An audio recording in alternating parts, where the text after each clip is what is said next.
wantoonni abbaa manaa fi haadha manaa akka waliin hin galle taasisuu keessaa muraasa nufi. Abbaa warraatii fi haadha warraa wantoota waliin hin galle godhan keessaa tokkoffaa shamarri yaada feministii qabaachuudha yookaan immoo waa'ee olaantummaa humaayinasuu eenyutu eenyu gadi ka jedhudha.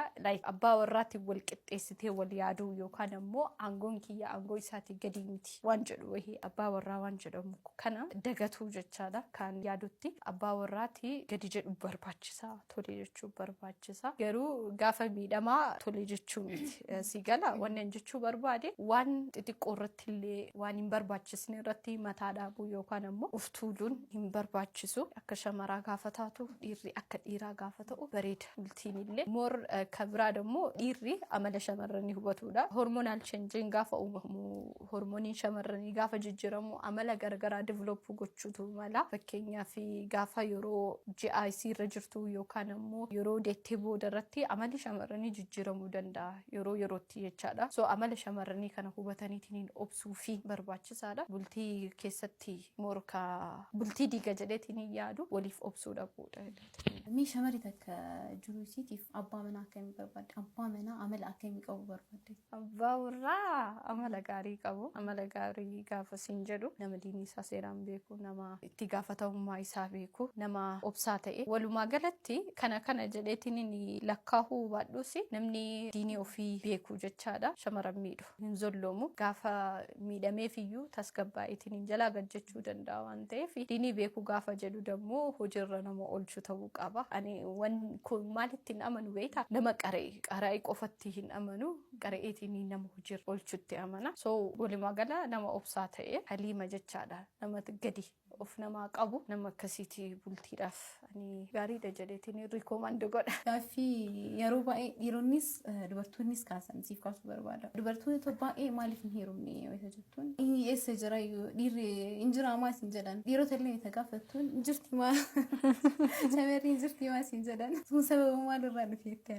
Wanni hin jiraame hin jirti ka jedhu waanuma naannawaa irratti argan irraa ka'a. Dhumarratti garuu argamuun isiillee oolu argamuun isaallee hin oolu. والفكاتان والبربادا جاء الطيبات للطيبين والطيبون للطيبات كانوا عنجروا فودتشودا مردمو دعاي قدودا دبابو واني هنجروا كجدمو في أكما أول الرتي كاسي نمني كمو سبب نمني هريرو غرغرا هريرو جالالا مالي قبوف شمر هنجرتو ديري هنجرو مرتوبة دادا أدب هنقبو جداني تنين ياداني عبادن ربي غغاري نمو هندفامان واني فوكس هنجرو نما بربات شرط سونتاني أف برباcha irratti ta'uu qaba. Namni gaafa of soqee jedhe rabbitu fida nama sawwan ta'eef awwal irratti of ijaarutu barbaachisa. So gaafa ati nama gaarii taate nama gaarii akka keetiin dhabdu jedha. Inshallah hada bareedaadha. Of arguuf tattaafadha. Of arguuf hin tattaafannaan illee hawaasa keenya keessatti ilaalchi hawaasni shamara baratteef qabu gadi aanaadha. Sababa maaliitiin ta'e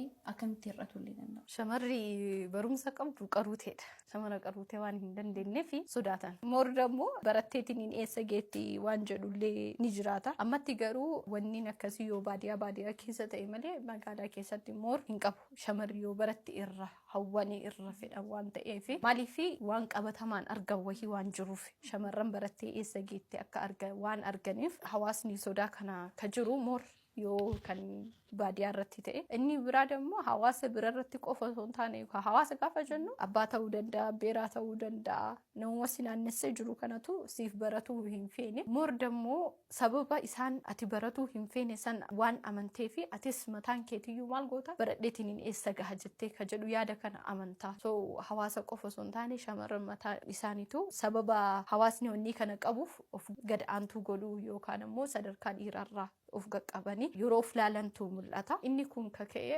hawaasa durallee maatii keessaa ka'a. Gaafa maatiin dhiirri tokko qabxii bareeda fidu isaa hamilee guddaa kennuu fi hamilee guddaa itti horu gaafa shamaraa dammoo hamilee isii gadi buusutu jira. Gaafa isii waa wahii milkeessitee salphisaniitu mul'aalu gaafa dhiirri waa wahii milkeessan moor isaaf irra gammadu wantoota akkana kanatu jira. Gama barnoota diiniitiin illee wayita laallu shamarri qaraatee ishee kan taatu waan jedhu.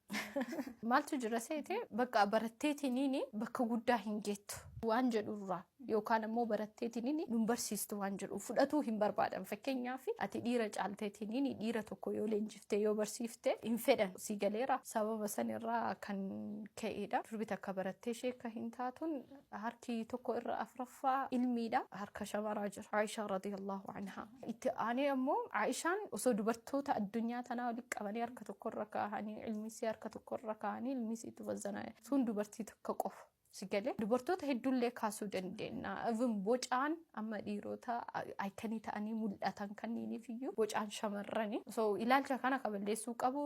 Tokkoffaa shamarran mataan isaaniitiyyuu of keessaa balleessuu qabani. Gaaf of keessaa balleessan ilaalcha hawaasaa guutuu jijjiiruu danda'an jedheetini. Guddaa galeessanii daawwattuun kenna sagantaa kennatti akka lama jechuun gara dhumaatti fida jirra. Haga ammaa sagantaa isin bohaarsi